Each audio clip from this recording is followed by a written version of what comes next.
Olá, e a gente agradece mais uma vez aí a tua presença aqui acompanhando o Com a Palavra, que esta semana tenho o prazer de trazer um dos concorrentes que estão, como mostram as próprias pesquisas, um dos favoritos aí que estão à frente nas pesquisas de opinião, o deputado federal por Alagoas, JHC. Bem-vindo. Bem-vindo, Felipe. É uma alegria estar aqui no Acta com todos vocês. Obrigado. Bom, vamos começar aí a entrevista. Deputado, inicialmente, qual a participação, o peso da figura do ex-deputado João Caldas nas decisões, projetos, na vida política e até pessoal, de repente, do deputado federal de JHC? É muito importante, desde o início, na minha trajetória política, eu sempre tracei, um caminho de independência em relação a absolutamente tudo que se imaginava, de uma política nova, que vinha trazendo novos conceitos. E é até curioso, viu, Felipe, que no início ele chegou para mim e falou: você vai discutir coisas, tecnologias, coisas que eu não sei nem para onde vai essas coisas. Então, essa foi a geração que vai conduzir o futuro, o destino desse país, do nosso estado. E, curiosamente, também foi uma área que eu tive muita aptidão. Então, quando eu cheguei na Assembleia Legislativa, eu criei a Comissão de Ciência e Tecnologia, depois fiz uma pós em Direito Digital. E hoje é uma área que tem crescido bastante, tem sido fundamental para o desenvolvimento, inclusive, social e econômico de muitos países. Então, eu acho que é uma forma de atuação, além de ser diferente, é algo que a gente se propõe a fazer. Você seria independente dele nesse aspecto político? No aspecto político, eu acredito eu acho que cada um é dono do seu destino, da sua própria história. E quando a gente traz, dentro de um contexto político, de um debate democrático, isso fica muito evidente. Se você pegar, por exemplo, na eleição passada, eu fui candidato a federal, tive quase 180 mil votos. Meu pai foi candidato a deputado estadual, teve um pouco mais de 7 mil votos. Então, acho que a avaliação da própria população, ela já faz essa reflexão em torno do que cada um pode contribuir, no que pode ser útil nesse processo. Então, dessa maneira, ajuda, é claro, todo pai quer o bem do filho, quer orientar da melhor maneira possível. Então, acho que é essa relação mesmo de pai para filho, de quem está ali para apoiar, para ajudar e querer o bem, que faça a coisa correta, que faça a coisa certa. O desempenho do senhor no Congresso, que algumas vezes foi questionado, o senhor acha que isso pode ser de alguma forma questionado na campanha também? Votações, presença? Eu acho que isso daí a gente é acostumado, Infelizmente, muitas vezes tem as chamadas notícias, que são, na verdade, verdadeiras desinformações, Mas, fora isso, eu estou muito tranquilo, porque a nossa atuação parlamentar sempre foi baseada sempre nos mesmos princípios, conceitos que nós levamos, carregamos desde 10 anos atrás. Então, sempre de uma forma, fazendo um mandato participativo, sempre utilizando os mecanismos e ferramentas em que a população possa sempre estar opinando. Então, dessa maneira, eu me sinto muito tranquilo porque a gente faz um mandato transparente. Agora, se me permite, numa das avaliações do Congresso em Foco, que é uma das plataformas mais conceituadas para se fazer avaliação de parlamentares no aspecto, por exemplo, transparência de mandato, o senhor recebeu, pelo que está lá, uma estrela apenas. Aí o pessoal considera como transparência ter um site, colocar lá a relação de servidores, o que é o desempenho, os cargos dos servidores, bem como quantos servidores estão lotados no gabinete, bem como valores de salários, remuneração e tudo mais. Foi uma estrela só, são 5. De onde isso No Congresso em Foco. Congresso em Foco, mas esses dados são transparentes, abertos no site da própria Câmara. Eu economizo mais de 80% da minha verba de gabinete. Talvez a gente precise atualizar os dados, mas certamente dos parlamentares que estão lá, de toda a bancada federal, sou quem mais economizo. Então, enfim, não desconheço essas informações que você ora traz aqui. Ok. Bom, em relação à proposta de de campanha mesmo. Nesse momento a gente está já com o guia eleitoral em campo, já com a campanha aí. Como é que tem sido esse início de campanha, professor? Tem sido muito boa. A gente trouxe uma proposta, né, uma proposta em que a gente fez todo o diagnóstico, né, trouxe uma forma analítica de enxergar números e dados, que é uma dificuldade tremenda em Maceió. Então, a gente precisa, inclusive, fazer um observatório, né, um anuário, para a gente poder trazer todas essas informações, para tomar as decisões com base, né, nesses dados, nesses números. Então, Maceió praticamente tem um apagão de informações. Então, para a gente garimpar essas informações, foi com muita dificuldade. E quando falta transparência, a academia, quem quer colaborar, a própria sociedade civil organizada, é muito difícil, né, participar de forma mais ativa. Então, portanto, primeiro nós fizemos todo o diagnóstico e desenvolvemos um conceito de Maceió, uma cidade inclusiva, uma cidade do bem-estar e uma cidade criativa. Então, dessa maneira, a gente fez todo o nosso plano de governo baseado nessas informações, mas, claro, um plano de governo com várias, na verdade, muito mais que um plano de governo, a gente precisa de Maceió um plano de ação, né, que tem várias páginas em branco ainda para serem preenchidas junto com a própria população, com a sociedade civil organizada, com as entidades. Dessa maneira a gente consegue fazer esse desenho que a gente precisa para Maceió. No primeiro dia do guia eleitoral, apareceu em relação ao candidato Josan Leite, que, como foi colocado aqui pelo Factual, foi identificado pelo Factual, não aparecia identificação disso no guia eleitoral, apenas um quadro lá, com inscrições, fazendo menção à oposição, fazendo menção a um discurso que seria um discurso do senhor. O quadro não vinha assinado, volto a dizer, o Factual aqui que pesquisou, o colega Derek Gustavo, que encontrou que era a propaganda que seria do espaço do candidato Josan Leite. E logo em seguida vinha a campanha do senhor. Há alguma relação do senhor com o candidato Josan Leite? Ele vai desempenhar alguma função para a sua campanha? Ele vai dizer algumas coisas que não podem ser ditas diretamente pelo candidato JHC? Josan? Não estou compreendendo. Se puder ser mais claro, Felipe, na sua pergunta.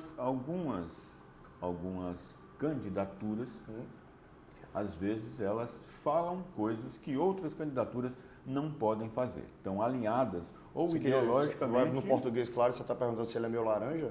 Bom, jamais me permitiria isso, né? Eu acho que essa é uma pergunta que, né, além de ser, né, claro, você tem a legitimidade, né, de fazer isso, mas, enfim, mas absolutamente não. Eu acho que isso aí é um debate democrático, jamais me submeteria a esse tipo de coisa. O senhor alinha. Primeiro, política seria, como o senhor já colocou, de oposição ao governo que está aí, tanto no âmbito estadual quanto municipal. Como eu falei no início, então, assim, toda a minha trajetória foi pautada na independência. Eu ando com as minhas próprias pernas. Eu fui candidato aos 22 anos de idade, fui deputado estadual aos 23. Todo mundo falava que não iria se abrir a caixa preta da Assembleia. Eu abri a caixa preta da Assembleia. Então, assim, a forma de atuação é muito original, é muito minha, é muito peculiar. Então, assim, às vezes até as pessoas procuram fazer igual, fazer parecido, mas eu criei uma metodologia, uma forma de fazer política que foi a forma que eu encontrei, ser intermediário, dialogando com as pessoas, para poder, enfim, fazer uma política da forma como eu entendo como deve ser. Né? Tem um senador em Brasília, o nome dele é Regufe, e eu fazia direito em Brasília. Sim. E ele fazia uma campanha assim, né? Ele ia lá, conversava com as pessoas, com seus panfletos, enfim.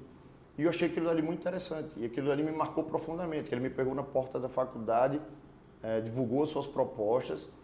E aquilo dali foi impactante ao ponto, né, de quando eu tive a oportunidade de me candidatar na primeira vez, eu trouxe aquilo dali como uma forma de fazer campanha. Então, naquela época, quando eu comecei a panfletar, imagina, tipo, era o deputado que ia ter sucesso, panfletando, divulgando propostas, enfim. Enquanto a gente sabe que até hoje tem muita compra de voto, né, um modus operandi na política alagoana que ainda tem muito resquício aí de uma política arcaica, tradicional. Então foi essa maneira que a gente sempre nós trouxemos e que nós mantemos essa forma de fazer política até hoje. Bom, a gente vai fazer um intervalo nesse primeiro bloco aqui, entrevistando o candidato à Prefeitura de Maceió, deputado federal JHC. Já já a gente volta com mais um bloco.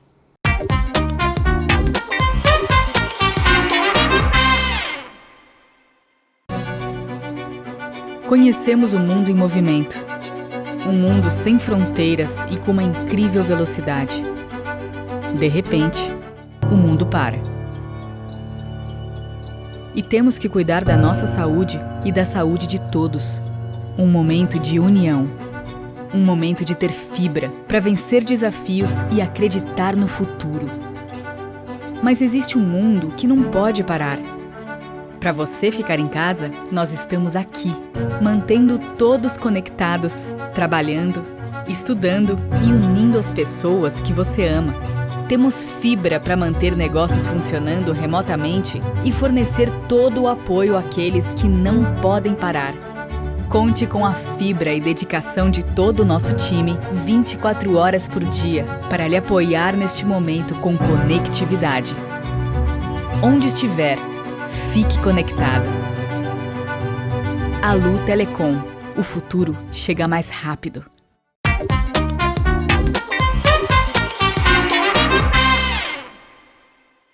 E a gente volta com este segundo bloco, entrevistando, desta vez, como a gente falou, o candidato, um dos favoritos aí nessa corrida pela Prefeitura de Maceió, o candidato JHC.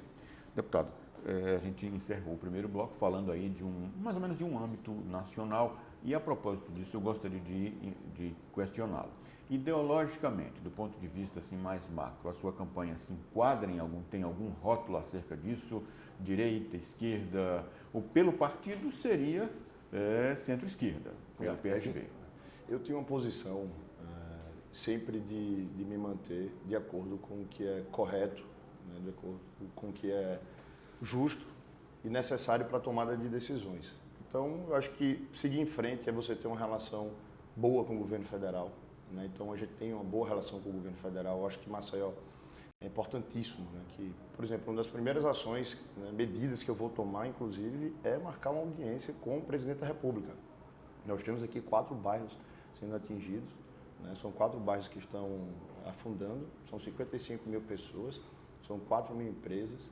A gente tem a cidade, né, por exemplo, o bairro do Pinheiro era um bairro de adensamento, um bairro muito importante para o plano diretor da nossa cidade, de prédios de 20 gabaritos, né, com vias largas. Fernandes Lima, construída ainda em 1917, né, com toda a expectativa que se tinha nessa região. Agora com os consórcios e também com a PPP, com a Sanama, com a Sanema. A Sanema iria fazer toda aquela parte ali central, passando pelo Pinheiro, para poder fazer a infraestrutura de esgotamento sanitário.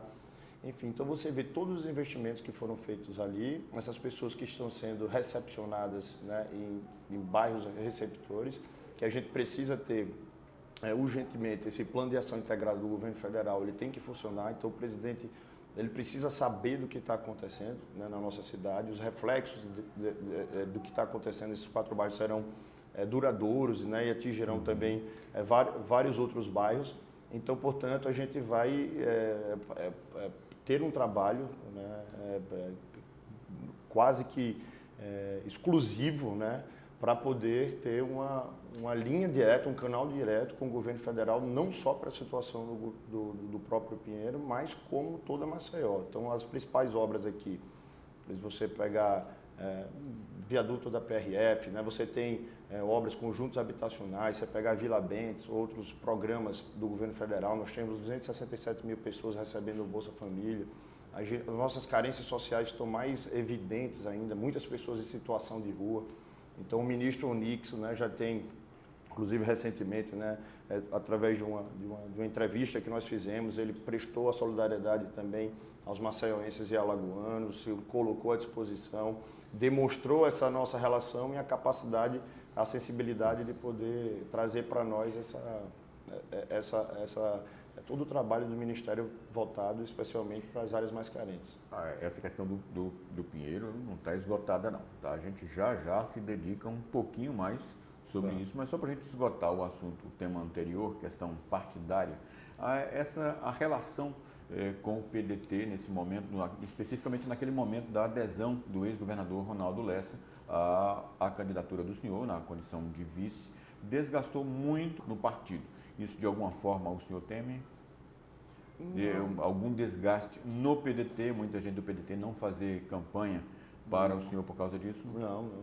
Pelo contrário, nós estamos aí muito entusiasmados, todo mundo unido. Acho que as propostas, a gente, tudo que converge, tudo a gente tem que pensar no que converge, a gente tem que pensar no que é bom para a cidade e as alianças são feitas dessa maneira. Então, é claro que qualquer aliança que se faça ou determinado ponto de vista não necessariamente são todos iguais, ou até mesmo você diverge dentro da sua casa, do seu partido é a mesma coisa. Às vezes você tem uma opinião aqui, depois você pode lá na frente refletir de outra maneira ou ter um argumento mais forte daquele que você teve e se convencer daquilo. Então isso acontece no judiciário, acontece, enfim. Então acho que dessa maneira a gente está muito bem, as coisas estão funcionando muito bem, estão caminhando bem. Ainda sobre campanha, na última sexta-feira foi divulgada a pesquisa TV Gazeta Ibope, que o colocou como segundo colocado, mas na prática, para as campanhas, o mais importante é isso, com um empate técnico em relação ao candidato Alfredo Gaspar. Qual é a avaliação que o senhor faz? Animou, desanimou? Não, sempre animado, A relação não é animada, desanimada. Eu acho que as pesquisas, apesar de ter um cunho, notadamente de dados, de informações, que claro que não pode ser desconsiderados, mas a gente tem um contexto em volta de uma eleição que não são cenários cristalizados, Então eu nunca fiz as apostas que nós fazemos são nas pessoas, Então a gente vai pedir o voto independente daqui, porque a rigor, se nós formos ver todas as minhas eleições, eu sempre comecei abaixo do que o número do resultado final, Então a gente tem sempre, em toda a corrida eleitoral, a gente tem, durante o processo eleitoral, a gente consegue, através das nossas propostas e ideias, trabalhar o convencimento do eleitor, mostrar que nós somos a melhor opção e dessa maneira a gente consegue bons resultados finais. Só que lembrando a eleição que o senhor teve para deputado federal, desde então já o projetava como virtual candidato à prefeitura de Maceió. Ou seja, na prática já se considera o senhor como candidato desde 2 anos atrás. Mas se a gente for em consideração a eleição passada, comecei com 29, terminei com quase 23, Eu comecei com 9. Então, assim, são eleições, apesar de virtualmente isso acontecer, mas tem muitas pessoas não sabiam que eu era candidato, por exemplo. Até hoje, às vezes eu trabalho, você é candidato? Não, eu sou candidato, preciso do seu apoio, enfim. Então, as pessoas, na medida que a corrida eleitoral vai avançando, as pessoas vão tomando ciência disso. O jornalista Ricardo Mota, em seu blog, citou um aspecto bem pertinente de que na própria descrição da pesquisa está citado lá que o universo de pesquisados, 504, entre os dias 7 e 9, 504 eleitores entre os dias 7 e 9 de outubro, foi apenas entre pessoas que tinham telefone pós-pago, ou seja, quem tem linha de telefone. A gente sabe que o segmento mais carente, ou seja, as pessoas mais pobres, têm linhas justamente pré-pagas. Confiável, o senhor considera confiável o resultado? Olha, são pesquisas, cada um tem uma metodologia, Então, algumas pesquisas os números são diferentes desse. A metodologia que foi utilizada foi essa.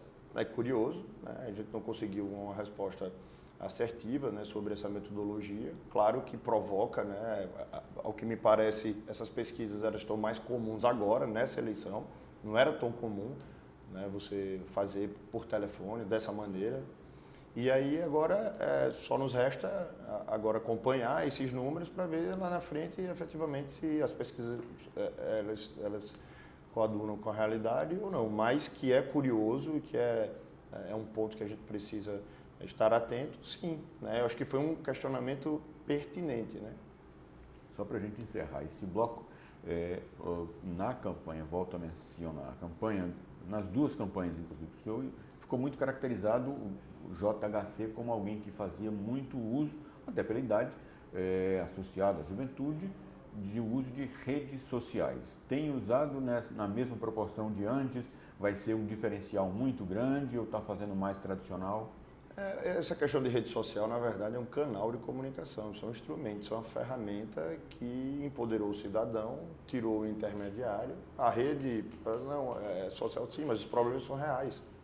As pessoas que estão se comunicando, elas são reais. Eu estou mostrando problemas reais. Né? Fui à Vila Maté. Eu coloquei em 2015 quase 600 mil reais para fazer um posto de saúde lá. Esse posto não foi feito. Fui convidado para ir lá, me lembraram, disse, você colocou a emenda, lembra que você colocou, o posto não foi concluído porque entrou em impedimento técnico, não tinha projeto e perdeu os recursos. E eu fui lá fazer uma visita, estava lá no São Jorge. Então os problemas são reais das pessoas. Então essa é uma forma de a gente nos mantermos conectados, de prestar contas, né, do nosso mandato e também essas pessoas, elas continuam vigilantes, atentas, então ela fortaleceu a ideia da democracia participativa, né? Que é a ideia da democracia de Schumpeter, né? Aquela coisa de, não é, você vai lá de 4 em 4 anos, não. Você está lá todos os dias lá, você está interagindo, você está sendo facilitador e hoje você está aqui, está se comunicando pela internet, você faz a sua reunião de Zoom onde a pessoa estiver no mundo. Então, isso é uma ferramenta, são instrumentos que, né, são cada vez mais usuais e vai perder um pouco da rede social. Né? Não, é um canal de comunicação, né? Mas a gente está lá efetivamente. Quando eu fui deputado estadual, eu coordenei o programa de reconstrução. As pessoas estavam morando em barracas que chegavam a dar 60 graus e o sabonete derretiam dentro das barracas. Mas eu ficava sabendo que essas pessoas me mandavam mensagem, na época era muito forte o Facebook, e me mandavam mensagem, mostravam aquela realidade e eu ia nesses locais. Eles acabaram, a internet acabou organizando, né, onde não existe algo organizado, né, mas o assunto em comum, as pessoas acabam se reunindo, se agrupando e eu consegui ter acesso, né, direto a essas comunidades, essas pessoas, através dessas denúncias, né, que eles faziam e eu estava lá presente. Então, às vezes, dia de semana eu estava aqui, recebi uma informação, a pista estava bloqueada, estava faltando alimento, faltando alguma coisa, eu chegava lá, pessoal, vamos ter compreensão e tal, ligava para o superintendente da Caixa, para a Secretaria de Assistência Social, as coisas se equacionavam, enfim, e lutamos até o momento que a gente conseguiu entregar essas casas, construir e entregar essas casas, né, para essas 21 cidades atingidas e 19 mil habitações que foram construídas. Né? Então, acho que, na verdade, bem utilizada, ela é utilizada para o fortalecimento da democracia. A gente vai fazer mais um intervalo, o último, neste Com a Palavra, que entrevista o deputado JHC, candidato à Prefeitura de Maceió, e já retorna para o terceiro e último bloco deste programa.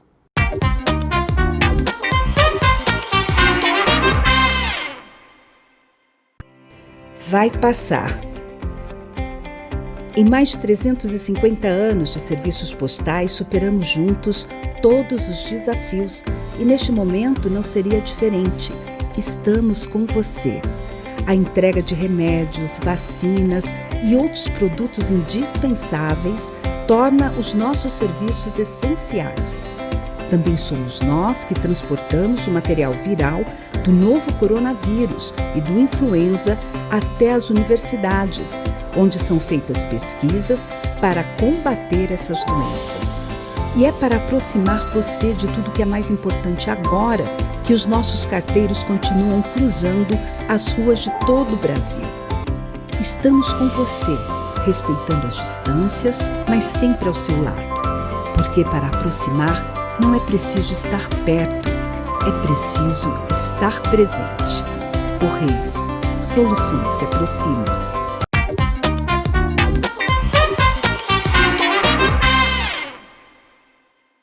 E a gente volta com este terceiro e último bloco do Com a Palavra, que, como dissemos, temos aí o prazer de receber o candidato à Prefeitura de Maceió, JHC. Deputado, e agora sim, é aquele espaço que o Com a Palavra tem reservado para os candidatos colocarem para os seguidores, para os eleitores, esse momento mais do que legítimo, como eu costumo dizer, é um direito / dever do candidato e um direito de quem está nos assistindo de saber propostas para Maceió. E o senhor adiantou já algumas delas sobre o Pinheiro. A primeira medida será solicitar aí essa audiência com o presidente Jair Bolsonaro. Mas aí eu perguntaria, quem fez mais pelo Pinheiro? O senhor ou Alfredo Gaspar? Eu acho que são situações distintas, né? Primeiro que eu tenho o mandato de deputado federal, então politicamente, por óbvio, né, para fazer mais por essas pessoas, precisa estar investido, né, na autoridade, né, ali otorgada pelas pessoas, né, pelos seus representados. Então eu sou representante do povo de Alagoas, eu sou deputado federal, né? Então eu criei uma comissão externa específica para acompanhar esse afundamento e pela primeira vez foi a comissão externa quem colocou os moradores vis-à-vis com o presidente da empresa. Então, inclusive, depois de poucos meses, o presidente da empresa pediu para sair, depois das cobranças e das perguntas que nós fizemos.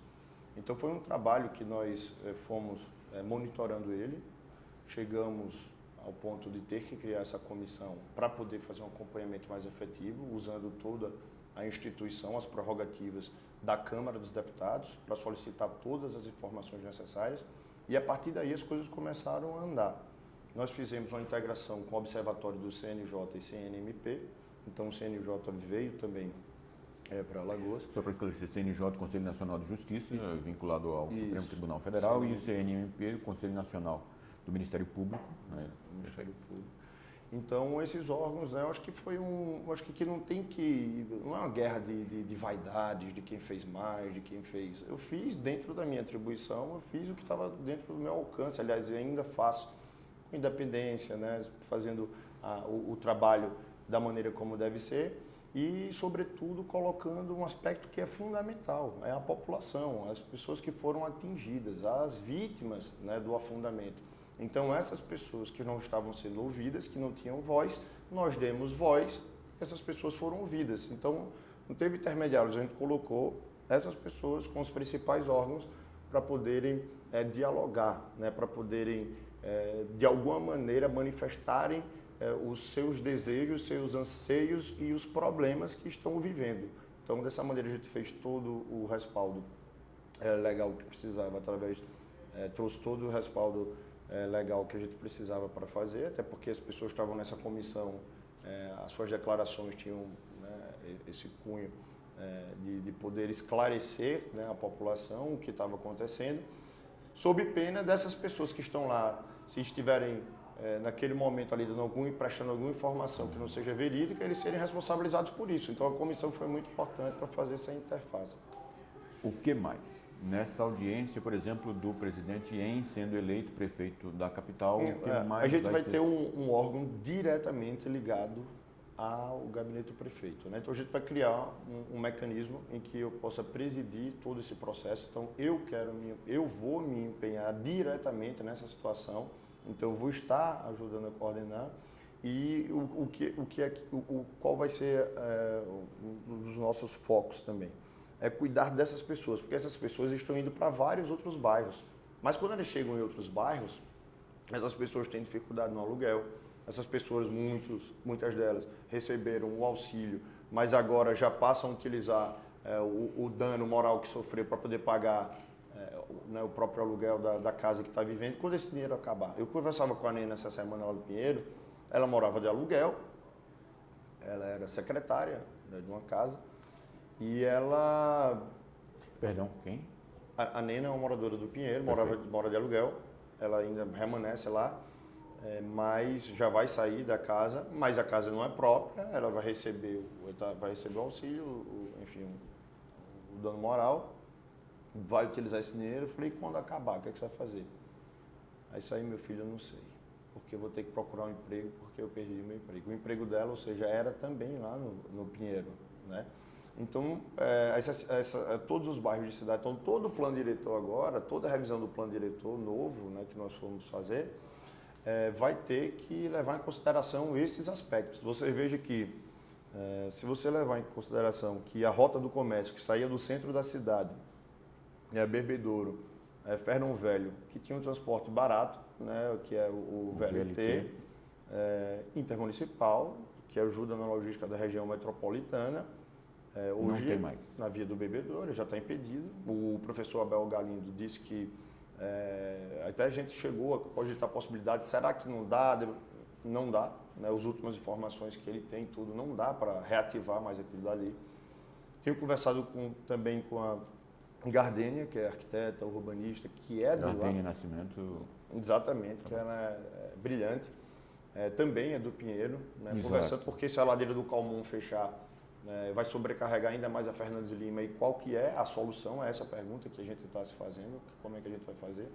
E isso vai afetar todo o nosso comércio. Tem um projeto, a CBTU já apresentou um projeto solicitando, né, uma indenização da própria Braskem para fazer uma outra rota, né, que passaria pelo Pátio Benito Bentes, o Parque Shopping, Maceió Shopping, Jaraguá e Centro. Né? Então é um projeto que ainda está sendo gestado. Na prática seria do lado de lá da Fernandes Lima, em vez do lado de lá, cá. porque essa parte agora estaria, inclusive a Fernandes Lima, e já está tendo inclusive discussões, né, sobre a própria Fernandes Lima, né, um assunto muito complexo. Né? Então essa estrutura tem que ser feita, tem que ser montada. A Defesa Civil tem que ser hoje uma das mais modernas do mundo, né, porque a gente precisa ter em tempo real todas as informações, né, sobre o deslocamento de terra e qualquer abalo sísmico, qualquer em profundidade, qualquer mínimo ruído que exista, né, para a gente estar controlando isso. A gente precisa materializar o plano de ação integrado do governo federal, claro, né, trabalhar na estabilização desse local, até para poder pensar os projetos futuros, né, nesse sentido, e, sobretudo, cuidar dessas pessoas que estão saindo de lá, mas essas pessoas estão em outros bairros com problemas emocionais, as pessoas perderam o emprego, outras fecharam sua empresa, o seu tecido social, familiar ali, muitos delas foram rompidos, né? Então, é o mercadinho, é a igreja, o seu contexto de vida ele foi todo modificado abruptamente. Né? Ambulantes, essa semana nós recebemos um projeto, né, interessante, por exemplo, o centro da cidade. Eu estava lá, fui no centro da cidade, o ambulante também hoje está virando, por exemplo, o centro já está virando também uma feira, né, uma feira livre. E os ambulantes, eu cheguei para a senhora ambulante e digo, olha, se a senhora tivesse um box lá no mercado, a senhora iria para lá? Ele disse, eu iria. Né?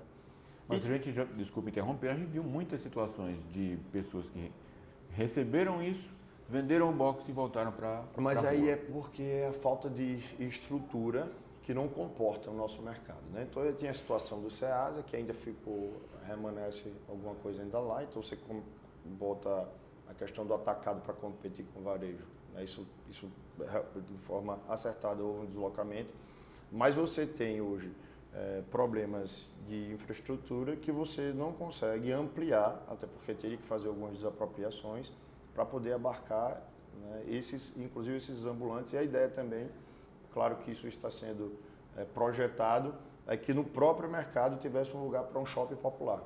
Então lá, né, no mercado também, porque eles precisam de fluxo, as pessoas precisam, elas sobrevivem disso.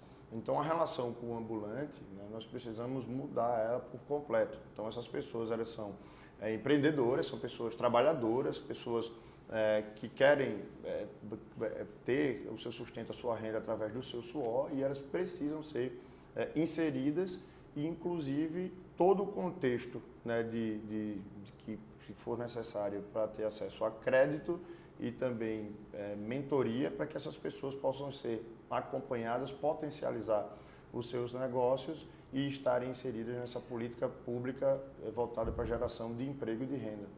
Orla, Lagunar e Grotas. Orla Lagunar tem um projeto agora do Ministério do Desenvolvimento.